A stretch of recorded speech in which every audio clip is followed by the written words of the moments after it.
ஓம் நம சிவாய. தென்னாடுடைய சிவனே போற்றி, எந்நாட்டவர்க்கும் இறைவா போற்றி. ஸ்ரீ குபேரன் டிவி நேயர்கள் அனைவருக்கும் ஜோதிடர் யோகி ஜெயப்பிரகாஷின் அன்பான வணக்கங்கள். அன்பு நண்பர்களே, நம்ம பார்த்தீங்க அப்படின்னு சொன்னால் பொதுவாக இந்த வலைதளங்கள் அப்படின்னு வந்துட்டாலே அதிகபட்சம் நம்ம என்ன பார்க்க முடியும்? பொதுவான ராசி பலன்கள், குரு பெயர்ச்சி, சனி பெயர்ச்சி, ராகு கேதுக்களின் பெயர்ச்சி, மாத பலன்கள், வருடாந்திர பலன்கள், இப்படி தாங்க நம்ம பார்த்துக்கிட்டு வருவது ஒரு வழக்கம். ஆனால் அதை தாண்டி இந்த பதிவில் நாம் எதை பற்றி பார்க்க இருக்கின்றோம் என்றால், உங்களுடைய பிறப்பு லக்னம் அல்லது பிறப்பு ராசி, ஏன் மதியும் விதியும் நமக்கு மிக மிக வலிமையானவை. விதியும் மதியும், விதிங்கிறது நம்முடைய பிறப்பு லக்னங்க, மதிங்கிறது நம்முடைய பிறப்பு ராசிங்க. இந்த ராசியில் நீங்கள் பிறந்திருக்கின்றீர்கள், இந்த லக்னத்தில் நீங்கள் பிறந்திருக்கின்றீர்கள். இப்படி பிறந்திருந்தால் உங்களுடைய வாழ்க்கையின் ஓட்டம் எப்படி இருக்கும்? உங்களுடைய குண நலன்கள் என்னவாக இருக்கும்? பொதுவாகவே சில லக்னங்களில் பிறந்தவர்களுக்கு வாழ்க்கையில் சில நிகழ்ச்சிகள், சில தருணங்கள் நன்மையை கொடுக்கும், சில தருணங்கள் கசப்பை கொடுக்கும். எங்கு உங்களுக்கு நன்மைகள் நடக்கும், எங்கு கசப்பை கொடுக்கும்? எந்த தசாபுக்திகள் உங்களை கை தூக்கி விடுவதற்காக முயலும், எந்த தசாபுக்திகள் உயர இருக்கின்ற உங்களை கீழே அழுத்தும்? ஆக இந்த பதிவில் நாம் இதை பற்றியெல்லாம் பார்க்க இருக்கின்றோம். சரிங்க, இதை தெரிந்து கொள்வதற்கு நாம் ஏன் இவ்வளவு முயற்சி கொள்ள வேண்டும் அப்படின்னு பார்த்தீங்கன்னா, என்னதான் ஜாதகத்தில் சில கிரக அமைவுகள் இருந்தாலும் அந்த ஜாதக லக்னத்திற்கும் ராசிக்கும் என கிட்டத்தட்ட ஒரு 30% வலுவான மாறாத சில தன்மைகளும் மாறாத சில குண அமைப்புகளும் உண்டு. ஆக அதை நாம் தெரிந்து கொண்டோம் என்றால் குறைந்தபட்சம் அந்த 30%ஐயாவது நாம் எப்படி கடந்து கொள்வது அல்லது எப்படி நடந்து கொண்டு வெற்றியாக அதனை மாற்றிக்கொள்வது அப்படிங்கிறத நம்ம எளிமையாக உணர்ந்து அதன் மூலம் நம்ம சில வழிகளை வழி நடத்தி கொண்டு வாழ்க்கையில் வெற்றி பெறலாங்க. அந்த மாதிரி எந்த தசைகள், எந்த தசாபுக்திகள் உங்களுக்கு நன்மை தீமைகளை செய்யும், எந்த உறவுகள் ஏற்றங்களை கொடுக்கும், யாரை நம்பலாம், யாருடன் சேர்ந்து எதை செய்யலாம் என்பதனையெல்லாம் பார்ப்பதற்கான ஒரு வழிகாட்டக்கூடிய ஒரு பதிவு. நிச்சயமாக இந்த பதிவினை முழுமையாக பாருங்கள். இந்த பதிவில் கூறப்படுகின்ற ஏதேனும் ஒரே ஒரு புள்ளியாவது உங்களுக்கு நிச்சயமாக பயனுள்ளதாவது இருக்கும். ஆக இந்த சின்ன பாயிண்ட் தானே அப்படின்னு நீங்கள் விளைக்கிற வேண்டாங்க. அந்த சின்ன பாயிண்ட்டு கூட லைஃப்பில் பெரிய மாற்றங்களை ஏற்படுத்துவதற்கான அமைப்பு உண்டு. அப்படிங்கிறதுனால இந்த பதிவில் நீங்கள் உங்களுடைய லக்னம் ராசிக்கான பொதுவான பலன்களும் வாழ்க்கையில் வெற்றி பெறுவதற்கான சூக்ஷமங்களையும் அறிய போகின்றீர்கள். வாருங்கள் பார்க்கலாம். மீன லக்னம், மீன ராசியில் பிறந்த நண்பர்களே, இந்த மீன லக்னத்தில் பிறந்தவங்களுக்கும் சரி, மீன ராசியில் பிறந்தவங்களுக்கும் சரி, ஒரு சிறப்பு அம்சம் என்னன்னா, குருவினுடைய லக்னம், சுக்கிரன் உச்சம் பெறுகின்ற லக்னம், புதன் நீச்சம் பெறுகின்ற லக்னம், 3 சுப கிரகங்களின் தொடர்பை கொள்ளுகின்ற ஒரே லக்னம் இதுதான். வேற எங்கேயும் 3 சுப கிரகங்கள் ஆட்சி உச்ச நீச்ச தொடர்புகளை பெறுவதில்லை. குரு ஆட்சி பெறுகின்றார், சுக்கிரன் உச்சம் பெறுகின்றார், புதன் நீசம் பெறுகின்றார். 3 சுபர்களின் தொடர்பை பெறுகின்ற காலபுருஷனுக்கே மோட்சஸ்தானம் இந்த மீன லக்னம். சரி, இவர்களுடைய குண அமைப்புகள் எப்படி இருக்கும்? பொதுவாகவே ஆன்மீக நாட்டம் அதிகரித்தவர்கள், பொதுவாகவே இவர்களுக்கு மோட்ச சிந்தனை மேலோங்கி இருக்கின்ற ஒரு அமைப்பு. சாஸ்திர ஈடுபாடுகள் கொஞ்சம் கூடுதலாக இருக்கும். ஒழுக்க நெறிகளுக்கு அதிக முக்கியத்துவம் கொடுப்பார்கள். எந்த அளவுக்கு ஆன்மீக நாட்டம் உண்டோ அதைவிட அதிகமாக பொருளாதாரத்திலும் சுகங்களிலும் நாட்டமும் உண்டு. சுக்கிரன் உச்சம் பெறுகின்ற இடம். இரண்டும் கலந்த கலவையாக இருப்பார்கள். லௌகீகமும் வேண்டும், ஆன்மீகமும் வேண்டும், ஆன்மீகத்தில் இருக்கின்ற லௌகீகமும் வேண்டும். அப்படி ஆக இந்த மீன லக்னம் ஒரு நல்ல அற்புதமான லக்னம். பல அமானுஷ்ய விஷயங்களை பற்றி, பல ஆன்மீக விஷயங்களை பற்றி ஆய்வு செய்கின்ற லக்னம். பெரும்பாலும் இந்த மீன லக்னத்தில் பிறக்கின்றவர்கள் தான் பிறந்த பூர்வீகத்தை விட வெளியில் இருக்கவே விரும்புவாங்க. காலபுருஷனுக்கே 12ஆம் இடம், ஜலராசியும் கூட. வெளியிடங்களை விரும்புவார்கள், வெளி அமைப்புகளை விரும்புவார்கள், வெளியிடங்களில் போயிட்டு வேலை தொழில் பார்க்குறத விரும்புவாங்க. இந்த மாதிரியான மைண்ட் தாட்ஸ் கொஞ்சம் கூடுதலாக இருக்கும். தங்களை தாங்களே அலங்கரித்து கொள்வதில் விரும்புவார்கள். இந்த அலங்காரம் எப்படி இருக்கும்னா, நல்லா பட்டை போட்டுக்கிட்டு கொட்டை போட்டுக்கிட்டு அப்படி தெய்வீக அலங்காரமாக இருக்கும். அந்த என்ன சொல்கிறது, குடும்ப பாங்கான அலங்காரம். ரிஷபத்துக்கோ கன்னிக்கோ சொன்ன அந்த அலங்காரம் கிடையாது. இந்த அலங்காரம் குடும்ப பாங்கான, பார்த்தாலே ஒரு ஃபேமிலி கேர்ள்பா, என்ன சொல்லுது, ஒரு ஃபேமிலி லுக் இருக்குப்பா இந்த பொண்ணுக்கு, ஃபேமிலி லுக் இருக்குப்பா இந்த பையனுக்கு அப்படிங்கிற மாதிரியான ஒரு அலங்காரம். அதற்கு தங்களை விரும்பி ஏற்றுக்கொள்பவர்கள் இந்த மீன லக்னத்தில் பிறந்தவங்க. பொருளாதார வரவு எப்போவுமே இவங்க கையில் இருந்துக்கிட்டே இருக்கும். எப்போவுமே பார்த்தீங்கன்னா சில இடங்களில் சுட்டித்தனமாக நடந்துக்குவாங்க, சின்ன பிள்ளைத்தனமாக நடந்துக்குவாங்க. சில இடங்களில் பெரிய உயரங்களை கொண்ட மேதாவிகளைப் போல நடந்து கொள்வார்கள். 2 தன்மையுமே நிறைந்த ஒரு லக்னம், ஒரு நல்ல அற்புதமான லக்னம், சுபத்துவமான லக்னம் இந்த மீன லக்னம். சரி, இது இவர்களுடைய இயல்பு. இவர்களுடைய உறவுகள் எப்படி இருக்கும், எந்த உறவுகள் இவர்களுக்கு சிறப்பாக அமையும் அப்படிங்கிறத பார்ப்போம். கண்ணை மூடிக்கொண்டு 2 உறவை இவங்க நம்பலாம். ஒன்று தகப்பன், இன்னொன்று குழந்தை. இந்த 2 உறவையும் நம்பி லைஃப்பில் எந்த எக்ஸ்ட்ரீமுக்கும் போகலாம்.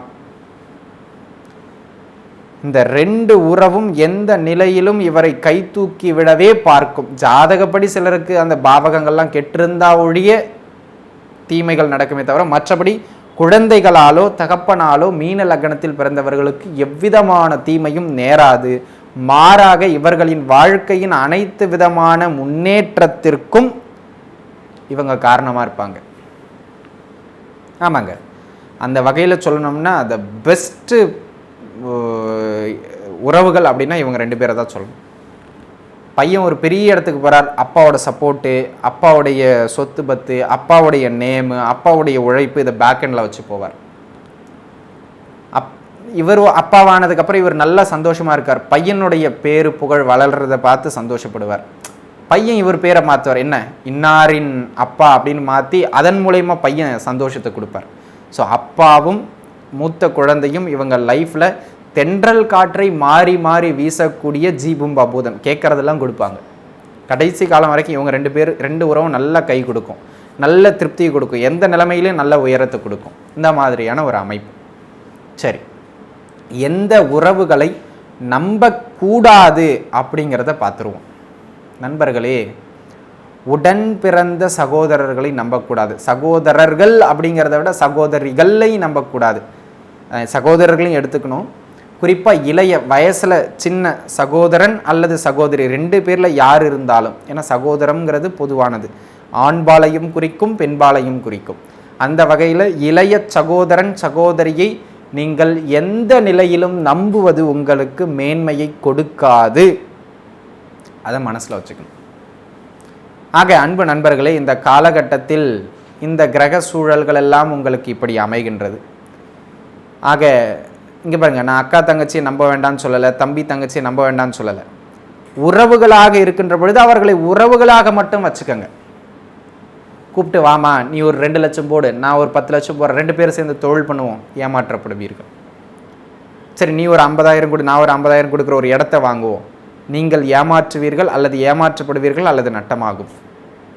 சரி வாமா, 2 பேரும் சேர்ந்து இதில் இன்வெஸ்ட் பண்ணலாம், நட்டப்படுவீர்கள் அல்லது கடன்காரன் ஆவீர்கள். ஆமாங்க, அதனால் உறவுகளாக அவர்களை நீடித்து கொள்வது நல்லது. அண்ணே நீங்கள் வாங்க போங்க, தம்பி நீ வாப்பா போப்பா, வீட்டுக்கு வாப்பா, சாப்பிடுப்பா, உங்களுக்கு ஏதாவது உதவி வேணா கேளுப்பா, எனக்கு ஏதாவது உதவி வேணா உன்னை கேட்குறப்பா, அதெல்லாம் ரைட்டு, நம்ம அதோடு நின்றுடுவோம். ஒன்றா சேர்ந்து தொழில் பண்ணுறது அப்படிங்கிற அமைப்புக்குள்ளே கேட்காது, அது நமக்கு சரிப்பட்டு வராது அப்படின்னு விலகிறது. உறவுகளாக அவர்களை வைத்து கொண்டு பொருளாதாரம், தொழில், சொத்து பத்துக்கள் இந்த அமைப்புகளில் வரும்போது அவங்க கூட சேர்ந்து பண்ணாதீங்க. வேணா அவங்களுக்கு ஒரு தொழிலை வேணால் தனியாக அமைச்சு கொடுத்துருங்க, நீங்கள் சொந்த காசை போட்டு கூட, ஆனால் உங்கள் கூட சேர்த்து வச்சு பண்ணாதீங்க. அதே நேரத்தில் எந்த நிலையிலும் ஒரு பங்காளி சண்டை இருந்துக்கிட்டே இருக்குங்க. அவங்களோட ஒரு கருத்து வேறுபாடோ அல்லது அவர்களால் மன அழுத்தமோ ஏதாவது ஒன்று நீடிச்சுக்கிட்டே இருக்கும். அதில் மாற்றம் இல்லை. மீன லக்னத்தில் பிறந்துட்டாலே இயல்பு அதுதான். இது ஒரு அமைப்பு. அதே போல் அன்பு நண்பர்களே, இந்த லக்னத்தை பொறுத்தவரையிலும் இந்த உறவுகள் இப்படி தான். சரிங்க, ஒரு நல்ல பாயிண்ட்டு சொல்லு. மீன லக்னக்காரங்களுக்கு எதெல்லாம் ப்ளஸ்ஸாக அமையும் லைஃப்பில் அப்படின்னு பார்த்தீங்கன்னா, தகப்பனார் ப்ளஸ்ன்னு சொல்லிட்டோம். அதே போல் நல்ல வாத்தியார் கிடைப்பார். மீன லக்னத்தில் பிறந்தவங்களுக்கு நல்ல வாத்தியார் மூலம் நல்ல மேம்பட்ட அறிவை பெற்று மேம்பட்ட பொருளாதாரத்தை ஈட்டுகின்ற அளவுக்கு வாத்தியார் வழிகாட்டுவார். 2வது விஷயம், பூர்வீக சொத்துலாம் இவங்களுக்கு எளிமையாக கிடைக்கும். அது இன்னொரு ப்ளஸ் பாயிண்ட். இவங்களுக்கு 4 பிள்ளைங்க இருக்காங்கன்னா ஒன்று இவங்களுக்கு கூடுதலாக கிடைக்கலாம், இல்லை இவங்க முயற்சி பண்ணால் எளிமையாக கிடச்சிடலாம். அப்பாவோட பாசம் கூடுதலாக கிடைக்கும். அப்பாவுடைய கர்மாக்களில் நல்ல கர்மா இவங்களுக்கு நிறைய சப்போர்ட் பண்ணும். இதெல்லாம் இவங்களுக்கு ப்ளஸ்ஸு. பேரு புகழ் அந்தஸ்து, அப்பாவோட பேரு புகழ் அந்தஸ்து எல்லாம் மற்ற பசங்களை விட இவங்களுக்கு மீன லக்னத்தில் பிறந்த இவருக்கு நல்லா சப்போர்ட் பண்ணுங்க. உயர்ந்த இடத்துல இருக்கிறவங்களுடைய ஒரு அந்தஸ்து, பொருளாதாரம்னு இதில் பெரிய உயரத்தில் சமூகத்தில் இருக்கிறவங்களுடைய தொடர்புலாம் எளிமையாக கிடச்சிருங்க. இது இந்த லக்னத்துடைய ப்ளஸ் பாயிண்ட். இந்த லக்னத்தோட மைனஸ் பாயிண்ட்டுன்னு பார்த்தீங்க அப்படின்னு சொன்னால், எப்போவுமே இவங்களுக்கு சில ஒப்பந்தங்கள் போடுறாங்க தொழில் பண்ணும்போது, இல்லை ரிஜிஸ்ட்ரேஷன் பண்ணும்போது டாக்குமெண்டேஷன் பண்ணுறாங்க அப்படின்னா, டாக்குமெண்டேஷன்லேயோ ரிஜிஸ்ட்ரேஷன்லேயோ அல்லது தம்பிகளோடோ எப்போவுமே ஒரு இடர்பாடு இருந்துக்கிட்டே இருக்கும், தொந்தரவு இருந்துக்கிட்டே இருக்கும், மிஸ்டேக்ஸ் ஏதாவது ஒன்று பை மிஸ்டேக் ஆகிக்கிட்டே இருக்கும். இந்த தன்மையை மாற்றவே முடியாது. ஏதாவது ஒரு சைன் போடுற தப்பான விஷயத்துக்கு சைன் போட்டிருப்பார். நம்மக்கிட்ட 10 லட்ச ரூபான்னு சொல்லியிருப்பாங்க, ஆனால் அங்கே டாக்குமெண்ட்டில் 8 லட்ச ரூபா தான் இருக்கும். அதை கவனிக்காமல் ஒரு சைன் போட்டிருப்பார். இல்லை அங்கே 10 ஏக்கரான்னு காட்டியிருப்பாங்க, 12 ஏக்கரான்னு பத்திரத்தில் இருக்கும், டாக்குமெண்ட்டில் கையெழுத்து போட்டுருவார். அந்த மாதிரி கையெழுத்து போடுகின்ற இடங்களில் இவருக்கு பிரச்சனை வரும். ஆக இவர் கையெழுத்து போட்டு யாருக்கும் கடன் வாங்கி கொடுக்கக்கூடாது அப்படிங்கிறது ரொம்ப இம்பார்ட்டன்ட் பாயிண்ட். கொடுத்துட்டாருன்னா இவர் கட்டணும், அது அதை விட இம்பார்ட்டண்ட்டான பாயிண்ட். அவன் கடத்தி இப்போ கட்ட மாட்டேங்கிறான், இதில் அடுத்தவனோட கடத்தை கட்டணும்னா எப்படி கஷ்டம் தானே. ஸோ அதை பார்த்துக்கணும். அதே போல் அன்பு நண்பர்களே, இந்த லக்னத்தில் பிறந்தவர்களுக்கு இப்போ மெயின் ஏரியாவுக்கு வரும். எந்த தசாபுக்திகள் கை தூக்கி விடுகின்ற தசாபுக்திகளாக அமையும், எந்த தசாபுக்திகளில் மிக கவனமாக இருக்கணும் அப்படிங்கிறத பார்க்க போகிறோம். முதல்ல கை தூக்கி விடுகின்ற நல்ல தசைகள். மீன லக்னத்தில் பிறந்திருக்கின்றார். இவருக்கு செவ்வாய் தசை ராஜயோக தசையாக அடையாளம் காட்டப்படுகின்றது. ஆக இந்த செவ்வாய் தசை அனைத்திலும் முதன்மையான மேன்மையை கொடுக்கின்ற தசை. அதனை அடுத்ததாக சந்திர தசை சகலத்திலும் மேன்மைகளை கொடுக்கின்ற தசை.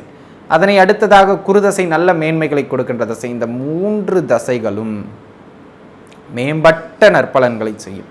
இந்த 3 தசைகளும் மேம்பட்ட நற்பலன்களை செய்யும். ஆக குருதசை, செவ்வாய் தசை, சந்திர தசை, இந்த 3 தசைகள் நடக்கின்ற பொழுது அடுத்த கட்ட வளர்ச்சியை அடைவார். அப்போ என்ன பண்ணுங்க, வேலை, தொழில், வியாபாரம், அந்தஸ்து, குடும்பம் எல்லாத்துலேயும் மேம்பட்ட நிலை அடையும். அப்போ நம்ம என்ன பண்ணணும், ஆக்டிவாக செயல்படணும். காலங்களும் நேரங்களும் கைகூடி வருகின்ற நேரத்தில் நம்ம வீட்டில் உட்காந்து தூங்கிக்கிட்டு இருக்கக்கூடாது. தூங்கிக்கிட்டு இருந்தாலும் யோகம் கிடைக்குங்க. தூங்கிக்கிட்டு இருக்கணும் கிடைக்கிற யோகம் 5 ரூபான்னா, வேலை செய்கிறவனுக்கு கிடைக்கிற யோகம் 100 ரூபான்னா, கடுமையாக வேலை செய்கிறவனுக்கு கிடைக்கிற யோகம் 1000 ரூபா. யோகம்ங்கிறது உண்மைதாங்க, நீங்கள் செயல்படுறதை பொறுத்து அந்த யோகத்தின் அளவு, அதை ஒரு காலம் மறக்கக்கூடாது. அந்த வகையில் குருவின் தசை, செவ்வாயின் தசை, சந்திரனின் தசை, இந்த 3 பேரில் ஒருவர் தசாநாதன், இன்னொருவர் புக்திநாதனாக வரணும். இந்த காம்பினேஷன் ஒரு உதாரணத்துக்கு குருதசையில் செவ்வாய் புக்தி, குருதசையில் சந்திர புக்தி, குருதசையில் குரு புக்தி, சந்திர தசையில் சந்திர புக்தி, சந்திர தசையில் செவ்வாய் புக்தி, சந்திர தசையில் குருவின் புக்தி, செவ்வாய் திசையில் செவ்வாய் புக்தி, செவ்வாய் திசையில் குருவின் புக்தி, செவ்வாயின் திசையில் சந்திர புக்தி. கூடுதலாக குரு தசையில் சனி புக்தியும் நன்மையை செய்யும், சனி தசையில் குரு புக்தியும் நன்மையை செய்யும். கிட்டத்தட்ட இந்த 11 புக்திகள் லைஃபோட வெரி பெஸ்ட் பீரியட். இந்த புக்திகள்லாம் நடக்கும்போது பார்த்தீங்கன்னா நல்ல மேம்பட்ட நற்பலன்களை உங்களுக்கு ஏற்படுத்தி கொடுக்கும். அந்த பீரியடில் அந்த பெஸ்ட் பீரியட்லேயும் பெஸ்ட் பீரியடுங்க. அப்போ தான் நீங்கள் கடுமையான உங்களுடைய முயற்சிகள், உழைப்புகள், நீங்கள் யாருங்கிறத அங்கே தான் காட்டணும். காட்டினீங்கன்னா நீங்கள் லைஃப்பில் செட்டில்டு.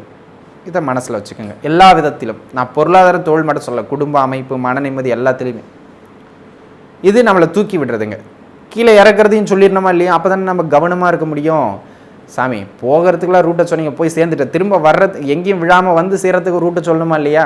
அதுக்கு பாருங்கள், எந்த தசைகள் நம்மை காலை வாரிவிடும், கவனமாக இருக்க வேண்டும் அப்படின்னு பார்த்தீங்கன்னா, மீன லக்னத்தில் பிறந்த ஒருவருக்கு சுக்கிர தசையும் சூரிய தசையும் எந்த நிலையிலும் தொந்தரவைத்தான் தரும். அது எப்பேற்பட்ட அமைப்புகள் இருந்து வந்தாலும் ஒரு அடி அடிக்காமல், ஒரு காட்டு காட்டாமல் போகாது. சார் ஒரு படத்தில் சொல்லுவார், வடிவேல், பார்த்து ஓட்டுங்க சாமி, போகிற போக்கில் ஒரு காட்டு காட்டிட்டு போயிட போகுதுன்னு. அந்த மாதிரி இந்த தசைகள் தான் இவங்களுக்கு ஒரு காட்டு காட்டுற தசைங்க. ஆக சுக்கிர தசை உள்ளே வருது, சூரிய தசை உள்ளே வருதுனாலே கவனமாயிடணும். பெரிய முதலீடுகள் போடக்கூடாது. கவனமாயிடணும்னா என்னங்க, பெரிய முதலீடு போடக்கூடாது, அகலக்கால் வைக்கக்கூடாது, பெருசாக ஆசைப்பட்டு எதுவும் பண்ணக்கூடாது, வாக்குவாதங்கள் மேற்கொள்ளக்கூடாது, சைனை போட்டு யாருக்கும் கடன் வாங்கி கொடுக்கக்கூடாது, நீங்களும் கடன் வாங்கக்கூடாது.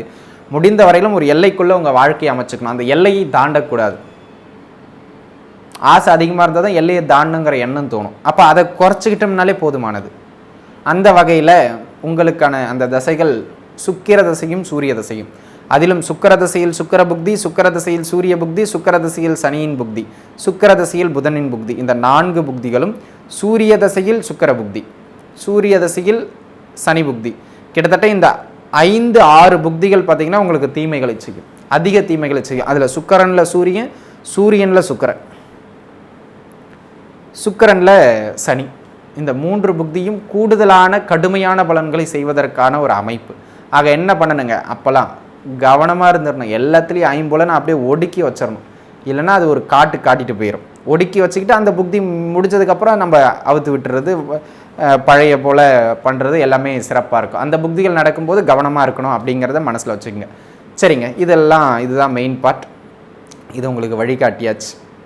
இப்போ உங்களுக்குன்னு சின்ன சின்ன டிப்ஸஸ், கலர்ஸு, நம்பர்ஸ் அப்படிலாம் சொல்லணும் அப்படின்னு பார்த்தீங்கன்னா, மீன லக்னத்திற்கு பிறந்தவருக்கு சிகப்பு நிறம், red colour the very best. அதுக்கு அடுத்து ஒயிட் கலராக வச்சுக்கலாம். ஆக சிவப்பு நிறம் நல்ல மேம்பட்ட மேன்மையை கொடுக்கக்கூடிய ஒரு நிறம். தெய்வங்களில் முருகப்பெருமானினுடைய வழிபாடு தலை சிறந்த வழிபாடாக அமையும். ஆக முருகரை வழிபடுறது எல்லா விதத்திலுமே மீன லக்னக்காரங்களுக்கு நல்ல மேன்மைகளை ஏற்படுத்தி கொடுக்கும்.